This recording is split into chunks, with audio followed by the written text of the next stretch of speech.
नमस्कार, बहुत स्वागत है आप सभी का आपके मुद्दे में। मैं हूं आपके साथ लोकेंद्र त्यागी। मध्य प्रदेश में कोरोना संक्रमितों की तुलना में रिकवरी में लगातार इजाफा हो रहा है। प्रदेश में संक्रमण दर भी घटकर 7% हो गई है। प्रदेश में कोरोना संक्रमितों की संख्या में भी लगातार कमी देखी जा रही है, लेकिन ब्लैक फंगस ने सरकार की परेशानी को बढ़ा दिया है। इन तमाम परेशानियों के बीच सीएम शिवराज खुद एक्टिव हैं। आज के इस कार्यक्रम में चर्चा जो परिस्थितियां इस वक्त बन रही है उसको लेकर करेंगे। एक खास पैनल भी हमारे साथ जुड़ेगा, लेकिन उससे पहले आज की रिपोर्ट आपको हम दिखाते हैं। मध्य प्रदेश में कोरोना की दूसरी लहर के बीच एक अच्छी खबर है। प्रदेश में अब कोरोना संक्रमितों की तुलना में रिकवरी यानी ठीक होने वाले मरीजों की तादाद में लगातार इजाफा हो रहा है। आंकड़ों पर नजर डालें तो देश में 24 घंटे में 5065 पॉजिटिव केस मिले हैं और 88 लोगों ने संक्रमण से दम तोड़ा है। इंदौर में 1153 नए केस मिले हैं और 7 लोगों की मौत हुई है। भोपाल में 653 लोग संक्रमित हुए और 9 लोगों की जान गई है। जबलपुर में 324 नए संक्रमित मिले और यहां 5 लोगों की मौत हुई। ग्वालियर में 105 नए मामले सामने आए और यहां भी 5 लोगों ने जान गंवाई। राहत की बात यह है कि प्रदेश में संक्रमण दर घटकर 7% हो गई है। प्रदेश में मौत के सरकारी आंकड़ों पर नजर डालें तो 45% मौत सिर्फ 4 बड़े शहरों में सामने आई है। जनता ने सहयोग किया और इसी का आज परिणाम है कि मध्य प्रदेश में कोरोना संक्रमण आज पूरी तरह से काबू में है, कंट्रोल करने की स्थिति में है। आप सब लोगों ने अपनी अपनी पॉजिटिविटी रेट बताई, वो लगातार नीचे जा रही है। स्वस्थ होने वालों की संख्या लगातार बढ़ती जा रही है। कोई ये ना सोचे कि अब कोरोना खत्म हो रहा है। ये गलती हम में से कोई ना करे। कोरोना वायरस है और इसलिए इसको पूरी तरह से काबू में करना है तो 31 मई तक का टारगेट हम लें। 31 मई का टारगेट हम लें। 1 अप्रैल से 30 अप्रैल तक इंदौर में 185 लोगों की मौत हुई। वहीं 1 मई से 18 मई तक 134 लोगों ने जान गंवाई। कुल मौत का आंकड़ा यहां 1281 है। वहीं भोपाल में 1 अप्रैल से 30 अप्रैल के बीच 109 लोगों की मौत हुई तो 1 मई से 18 मई के बीच 128 लोगों ने जान गंवाई। वहीं अब तक कुल मिलाकर भोपाल में ही 870 लोगों ने कोरोना से जान गंवाई है। जबलपुर में 1 अप्रैल से 30 अप्रैल के बीच 157 लोगों की मौत हुई। वहीं 1 मई से 18 मई तक 106 लोगों ने जान गंवाई। जबलपुर में अब तक 537 लोग इस संक्रमण से जान गंवा चुके हैं। ग्वालियर की बात करें तो यहां 1 अप्रैल से 30 अप्रैल के बीच 134 मौत हुई तो अकेले 1 मई से 18 मई के बीच 127 लोग जान गंवा चुके हैं और ग्वालियर में अब तक 497 लोगों ने संक्रमण से जान गंवाई है। प्रदेश में अब तक 7,227 लोग कोरोना की चपेट में आने से जान गंवा चुके हैं। पिछले महीने अप्रैल में 1,720 लोगों की मौत हुई, जबकि मई में अब तक 1,509 लोगों की मौत हो चुकी है। प्रदेश में कोरोना के आंकड़े कम हो रहे हैं, बावजूद इसके सीएम शिवराज सिंह खुद लगातार नजर बनाए हुए हैं और कोरोना नियंत्रण को लेकर निर्देश दे रहे हैं। इस कोरोना कहर के बीच ब्लैक फंगस ने सरकार की परेशानी थोड़ी सी और बढ़ा दी है। ब्लैक फंगस के पेशेंट्स आज मध्य प्रदेश में 573 के आसपास हैं। मेरे पास हर जिले का हिसाब है, थोड़े और बढ़ सकते हैं। अब ये कल्पना नहीं थी कि एंटी फंगल इतने इंजेक्शन की जरूरत पड़ेगी। मैं लगातार संपर्क में हूं। जितने इंजेक्शन मिल पाए, चाहे वो सन फार्मा के दिलीप सांघवी, उनसे बात करके फिर भारत सरकार ने अब तय कर लिया है कि वो वहीं से कोटा आवंटित करेंगे। आज या कल इंपोर्ट होकर इंजेक्शन आ रहे हैं, वो जैसे ही आते हैं हम उनको जिलों में भिजवाते हैं और उनका न्यायपूर्ण वितरण सुनिश्चित कराएंगे। मैं लगातार संपर्क में हूं, लगातार बातचीत कर रहा हूं, तो उसका इंतजाम भी करेंगे। बहरहाल प्रदेश में कोरोना के आंकड़े जरूर कम हो रहे हैं, लेकिन संक्रमण अभी भी बरकरार है। ऐसे में जरूरी है कि सावधानी से रहें, सोशल डिस्टेंसिंग का पालन करें और मास्क जरूर पहनें। Team news state. 3 खास मेहमान इस वक्त हमारे साथ जुड़ गए हैं चर्चा करने के लिए। डॉक्टर अभिजीत विश्नोई जी हमारे साथ जुड़ गए हैं हेल्थ एक्सपर्ट के रूप में। इसके अलावा सुमित ओरछा जी हैं, प्रवक्ता हैं बीजेपी के। राम पांडे जी हैं, प्रवक्ता हैं कांग्रेस के। आप तीनों का बहुत बहुत स्वागत है। सबसे पहले शुरुआत में अजीत जी आज आपके साथ ही करूंगा, पॉलिटिकल डिबेट हम करते रहते हैं। एक तो ये कि ब्लैक फंगस के जो मामले बढ़ने शुरू हुए हैं, मुख्यमंत्री ने खुद आंकड़ा दिया 570 से ज्यादा मामले अब तक सामने आ चुके हैं। सर, इसके बढ़ने का कारण क्या है? ये बीमारी भारत में थी पहले से, लेकिन इतनी तेजी से कभी बढ़ी नहीं। क्या केवल ये दवाइयों का असर है या ये एक दूसरे में भी व्यक्ति संक्रमित हो रहा है, या इसका कुछ ऐसा भी कारण हो सकता है कि इतनी तेजी से अब आंकड़े सामने आ रहे हैं? कहाँ 10-15 थे शुरू में और देखते देखते 600 के आसपास पहुंच गए हैं।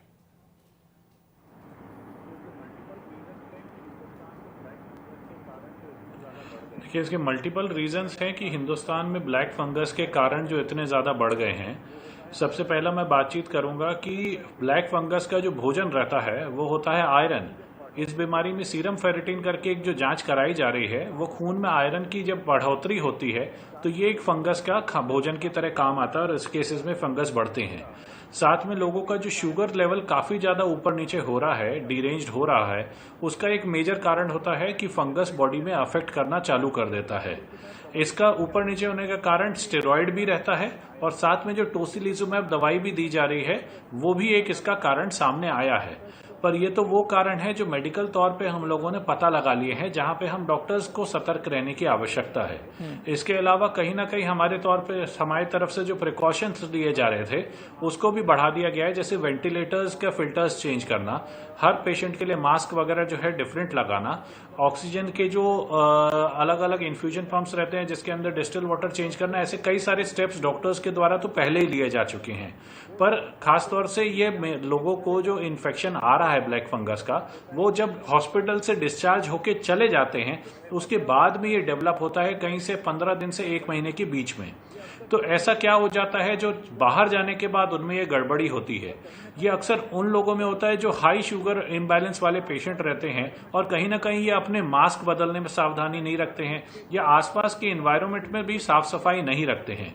एग्जैक्ट कारण इसके तो अभी तक कोई भी सोचा नहीं गया है, पर ये कुछ प्रमुख कारण ऐसे बताए जा रहे हैं जिससे केसेस में इजाफा जरूर हुआ है।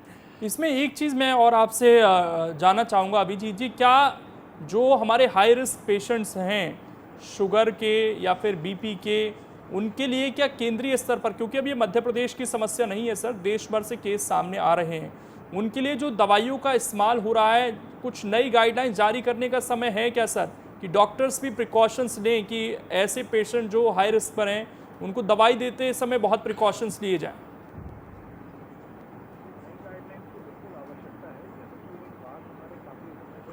जी, नई गाइडलाइंस की बिल्कुल आवश्यकता है। जैसा कि एक बात हमारे काफ़ी समय से अभी चर्चाओं में चल रही है कि कहीं ना कहीं हम लोग हिंदुस्तानी जरूर एक बात में चूके हैं कि जैसे जैसे वायरस के संक्रमण में तेजी आती गई और ट्रीटमेंट में लगातार बदलाव आते गए, हमारे यहाँ कहीं ना कहीं रिसर्च की काफ़ी ज़्यादा कमी रही।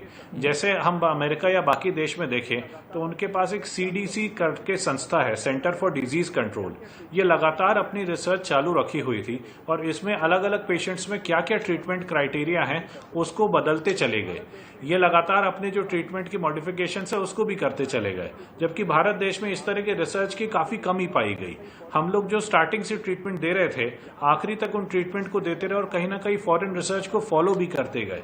जहां पे हॉस्पिटल्स में ट्रीटमेंट हो रहा था वहां तो फिर भी माहौल अच्छा था, पर जहां पे जो नॉन प्रैक्टिसिंग डॉक्टर्स हैं, जो एक इमरजेंसी व्यवस्था जहां पे चलाई गई, वहां पे कहीं ना कहीं ऐसा लगा कि थोड़ा बहुत ट्रीटमेंट में कमी आई। स्टेरॉयड को कब देना है कब नहीं देना है इस पे एग्जैक्ट क्लिनिकल गाइडेंस नहीं था और जिन डॉक्टर को जो उनकी समझ में बेहतर लगा वैसा डिसीजन उन्होंने लिया।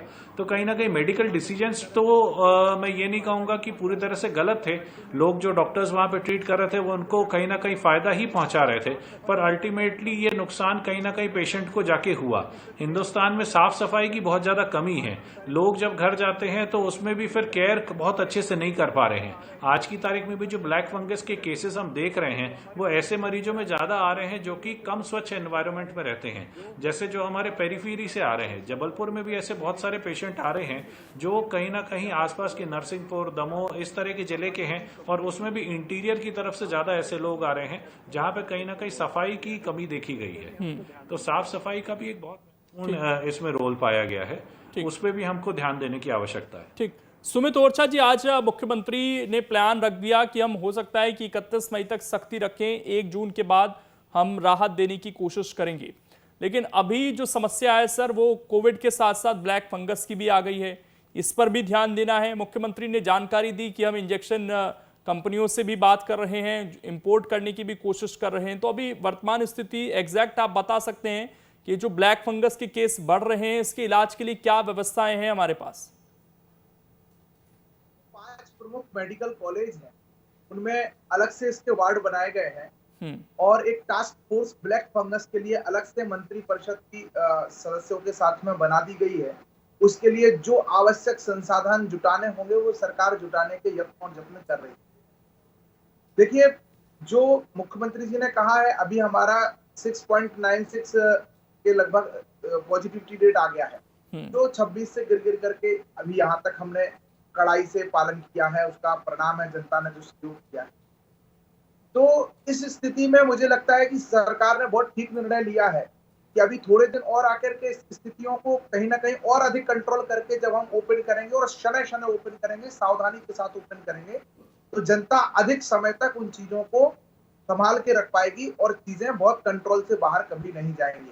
क्योंकि जो तीसरी लहर का अंदेशा है, हमें बिल्कुल भी मैं उम्मीद करता हूं और मेरे ऐसा पूरा विश्वास है कि वो भारत में नहीं आएगी। इसके लिए भारतवासियों छोड़ देते हैं सर तीसरी लहर को। प्रोटोकॉल का पालन अभी सेकेंड वेव जो चल रही है और उसके साथ जो ब्लैक फंगस का खतरा है, इस पर बात करते हैं कि इंजेक्शन की आपूर्ति कितने दिनों में हो जाएगी? जो 5 जगह आपने बताई कि हमने स्पेशल वार्ड बना दिए हैं, क्योंकि अभी बहुत महंगे हैं सर ये इंजेक्शन।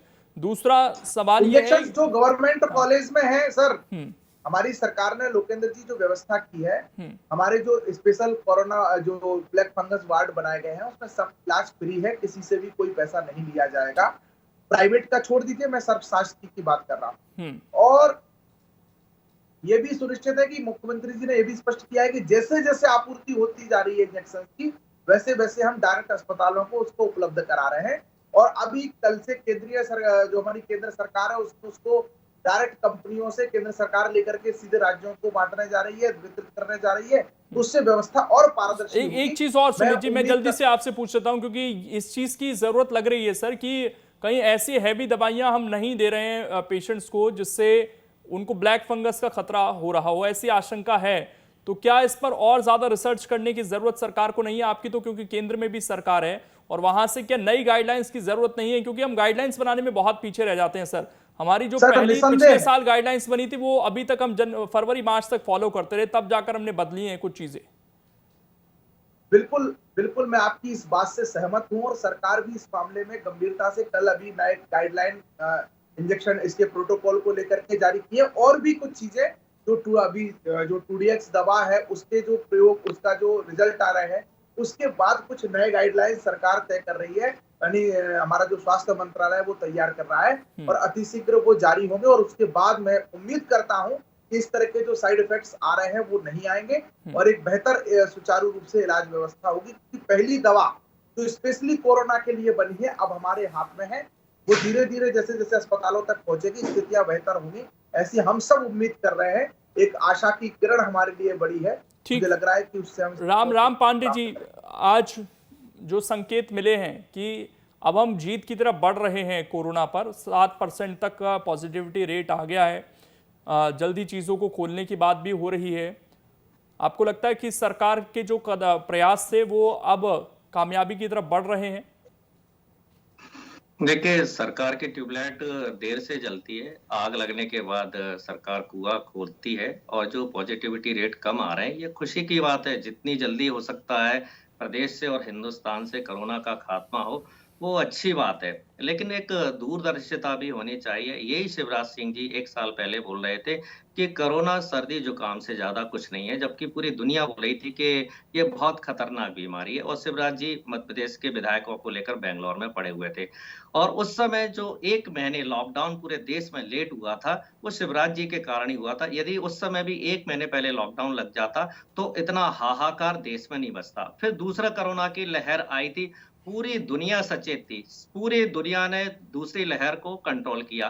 केवल हिंदुस्तान में ये लहर ने अपना कहर बरपाया। क्यों? क्योंकि शिवराज जी दमोह में प्रचार कर रहे थे, स्वास्थ्य मंत्री दमोह में थे और मोदी जी बंगाल प्रचार में लगे हुए थे हजारों करोड़ों रुपया खर्च करने के बाद। तो दूसरी लहर में जो कोरोना कर्फ्यू चल रहा है या कोरोना लॉकडाउन चल रहा है, ये भी 1 महीने पहले किया जा सकता था। यदि सरकार की दूरदर्शिता होती मोदी जी की और शिवराज जी की, तो 90% जो लोगों की मौत हो चुकी है वो हमारे बीच में जिंदा होते। और जहां तक दवाइयों की है, अब देखिए ब्लैक फंगस तो अवेलेबल है ही नहीं। ये सरकार ने भी मान लिया है कि ब्लैक फंगस अवेलेबल नहीं है और देश से कोरोना खत्म हो रहा है, उसकी कम हो रही है, ये भी खुशी की बात है। लेकिन आज के ही आंकड़े हैं कि जो 4,519 जो मौतें हुई हैं हिंदुस्तान में, ये दुनिया में सबसे ज्यादा हिंदुस्तान में हो रही हैं।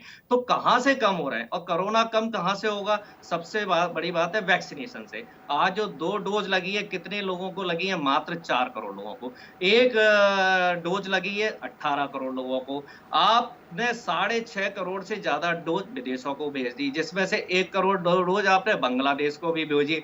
और मोदी जी ने खुद ने कहा कि भाई हमने तो बगैर वैक्सीनेशन के ही कोरोना को खत्म कर दिया। तो बात यह है कि सरकार की दूरदर्शिता बिल्कुल नहीं है। मतलब जो भी काम किया वो मूर्खता पूर्वक किया गया। हमारे जो देश में जो लाशों का अंबार पड़ा हुआ है, आप देखिए पूरी। ठीक सुमित जी, मैं मौका दूंगा आपको जल्दी से। राम पांडे जी अपनी बात पूरी कर लीजिए। देखिए सरकार बोलती कुछ है और हो कुछ रहा है। आज किसी भी शमशान घाट में चली जाइए, आज की तारीख में भी लाशों का ढेर लगा हुआ है। शमशान घाट के बाहर कूपन बट रहे हैं, बाहर लाशों को जलाया जा रहा है। और सरकार क्या कह रही है? एक शहर में 4 लोगों की मौत हुई है, 8 लोगों की मौत हुई है। यदि 4, 8, 10 लोगों की मौत हुई होती तो शमशानों का ये हाल नहीं होता। और ये आप बता रहे हैं, गंगा में लाशें बह रही हैं, नर्मदा में लाशें बह रही हैं। भारतीय जनता पार्टी के विधायक कह रहे हैं यदि मैं कुछ मुंह अपना खोलूंगा तो मेरे ऊपर राजद्रोह और देशद्रोह लग जाएगा। यदि कोई अपनी बात उठा रहा है कि हमारे बच्चों की वैक्सीन बाहर क्यों भेज दी, तो उन पर आपने FIR कर दी। कोई कोरोना काल में काम कर रहा है, चाहे वो पप्पू यादव, ठीक है सर, बहुत सारी चीजें हो गई एक साथ। तो ये उन पर FIR जवाब दूंगा सुमित जी। विपक्ष को काम नहीं करने दे रहे हैं, विपक्ष को साथ में नहीं ले रहे हैं। इनसे मैं कांग्रेस के प्रवक्ता बताएं कि अगर मोदी जी बंगाल में थे तो पश्चिम ये राजस्थान के, महाराष्ट्र के और छत्तीसगढ़ के मुख्यमंत्री कहां थे? आज देश में जो डेटा है, आज देश में जितने केस आ रहे हैं उसमें 70% योगदान इन कांग्रेसी शासित राज्यों का है। इनका पंजाब का है, छत्तीसगढ़ का है, महाराष्ट्र का है, राजस्थान का है। ये लोग इतनी टूल, जो कांग्रेस का जो टूल किट एक्सपोज हुआ है ना, आज बहुत शर्मनाक है। प्रधानमंत्री डिबेट में भी वो टूल किट के ही एजेंडा को प्रयोग कर रहे हैं। प्रधानमंत्री को ये की कह रहे चिंता नहीं हैं है, कि बच्चों की आपको वैक्सीन, शर्म नहीं आती? भैया इनके ये चुनाव आयोग किसके ये अंडर कह में रहे होता थे कि है? ये प्रधानमंत्री के अंडर में होता है, सरकार के अंडर में होता है। ये जो एजेंडा चलाने वाले लोगों ने ये उनके सोचा अंडर में कि चुनाव वो आयोग काम वैक्सीन नहीं लगी करता लगी है। खराब हो जाए। आज देश में आज चुनाव क्यों भारत नहीं ने हो रहे जिन हैं? देशों आज को क्यों नहीं वैक्सीन दी, रैलियां हो रही हैं? उनसे मदद आज मिल मोदी रही की है। रैलियों में क्यों और नहीं हो रहे चलिए हैं? ठीक है, ऐसे समय मैं में दूसरे आप टॉपिक की तरफ आपको बढ़ूंगा। बोल रहे थे, ये राजनीतिक अब बहस यूपी में इसी तरीके से चलती रहेगी। अब मैं अभिजीत जी के पास आ रहा हूँ। ठीक है, दोनों को स्क्रीन से प्लीज हटाइए अभी और थोड़ा सा ऑडियो शांत कीजिए इनका। मैं दोनों राजनीतिक पार्टियों के जो प्रवक्ता हैं उनके पास लौटूंगा। लेकिन अभिजीत जी, ये जो 7% पॉजिटिविटी रेट आया है सर, इसके पीछे कुछ जानकार ये मान रहे हैं कि जो एंटीजन टेस्ट बढ़ गए हैं, कहाँ 30% से ज़्यादा नहीं होने चाहिए थे, मध्य प्रदेश में 60% हो गए। एक आंकड़ा है सर कि 43,000 के आसपास रैपिड एंटीजन टेस्ट होते हैं और 1,118 लोग पॉजिटिव मिलते हैं, जबकि RT-PCR जब टेस्ट होते हैं 29,000 लोगों के, तो उसमें 3,947 लोग पॉजिटिव निकलते हैं। सर, ये जो इतनी तेजी से मध्य प्रदेश में, क्योंकि टेस्ट रिकॉर्ड तोड़ हो रहे हैं 72,000 के आसपास, लेकिन उसमें एंटीजन की संख्या बहुत ज़्यादा बढ़ गई है, क्या इस वजह से तो नहीं है कि पॉजिटिविटी रेट इतनी जल्दी डिप कर गया है?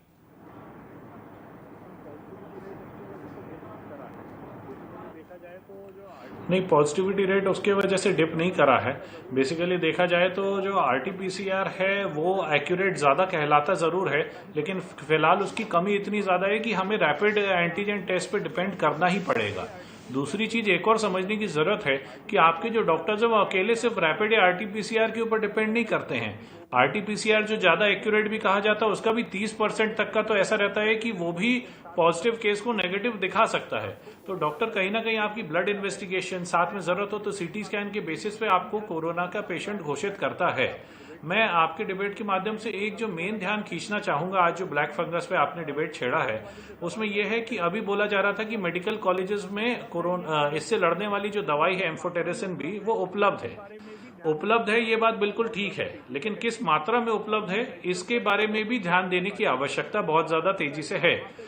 अभी मेडिकल कॉलेज जबलपुर की अगर मैं बातचीत करूं तो आज की तारीख में वहां पे 200 इंजेक्शन के वायल उपलब्ध हुए हैं और वहां पे पेशेंट जो भर्ती हैं वो 36 पेशेंट भर्ती हैं। 36 पेशेंट के लिए 10 वायल पर पेशेंट के हिसाब से आपको कम से कम 360 इंजेक्शन चाहिए थे, पर उपलब्ध हुए केवल 200 इंजेक्शन।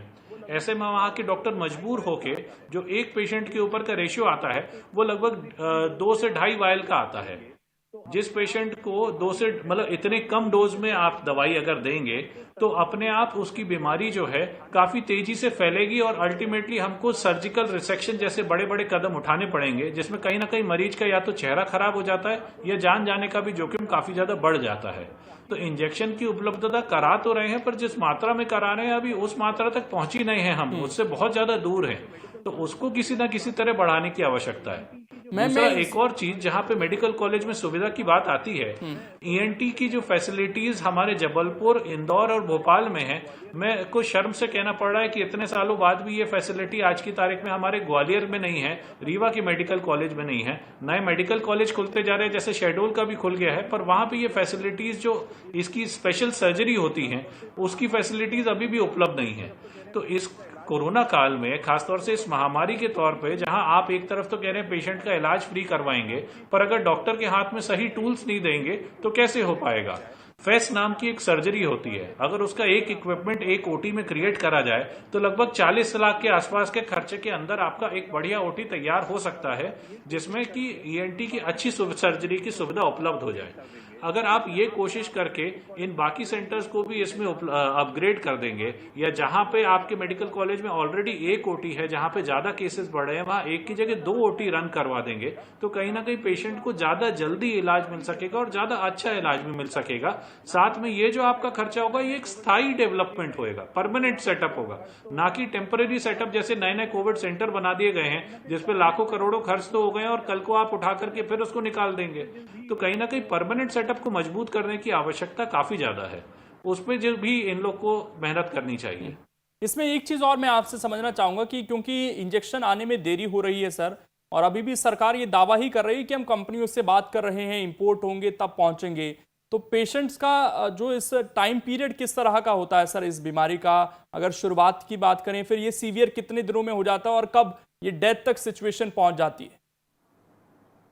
एग्जैक्ट टाइम फ्रेम कोई एक बोल नहीं सकता है, क्योंकि पेशेंट को कब मालूम पड़ता है। देखिए, एग्जैक्ट टाइम फ्रेम कोई एक बोल नहीं सकता है, क्योंकि पेशेंट को कब मालूम पड़ता है कि उसको तकलीफ हुई और वो कब दिखा रहा है, इसमें एक बहुत बड़ा गैप है।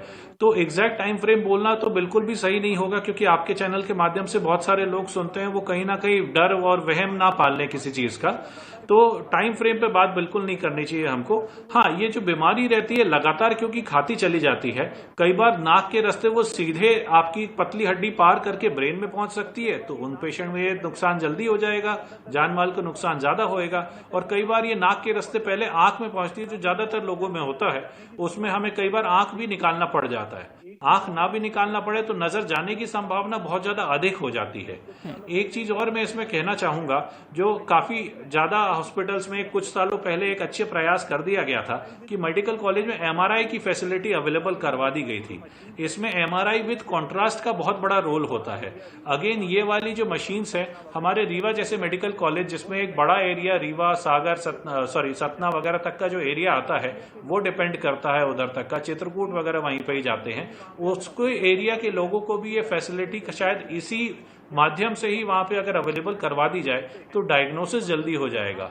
क्या होता है, जो फंगस की दवाई हम ब्लड के रास्ते देते हैं, अगर फंगस ने वहां का टिश्यू खा करके खत्म कर दिया, उसकी ब्लड सप्लाई खत्म कर दी है, तो ऐसे केसेस में कॉन्ट्रास्ट से ही पता लगाया जा सकता है।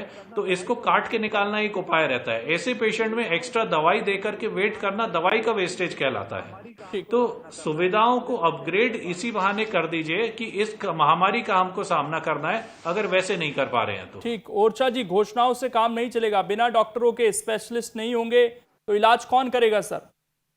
ये सुनने में अच्छा लगता है फ्री में इलाज करेंगे, लेकिन करेगा कौन? लोकेंद्र जी, भारतीय जनता पार्टी ने घोषणाएं नहीं की हैं। आज जो इतने मेडिकल कॉलेजेस के नाम अभिजीत जी ले रहे हैं, ये मुझे गर्व है कि भारतीय जनता पार्टी की सरकार ने स्थापित किए हैं। और आज भी एक नया मेडिकल कॉलेज के लिए आधारशिला रखने का काम माननीय मुख्यमंत्री जी ने कर दिया है। उज्जैन के लिए शीघ्र मेडिकल कॉलेज होने जा रहा है। हर 3 जिले में एक मेडिकल कॉलेज हो, ये माननीय नरेंद्र सर मोदी डॉक्टरों की कमी है, मशीनों और की इसी कमी है, उन्होंने ये योजना कहा। के तहत देश में उन्होंने ये नहीं इसी कहा कि योजना मेडिकल के तहत कॉलेज देश नहीं है में हमारे मेडिकल। पास। और आप ये भी मान लीजिए कि जब मेडिकल कॉलेज ज्यादा खुलते हैं तो उनमें डॉक्टर्स भी ज्यादा बनते हैं।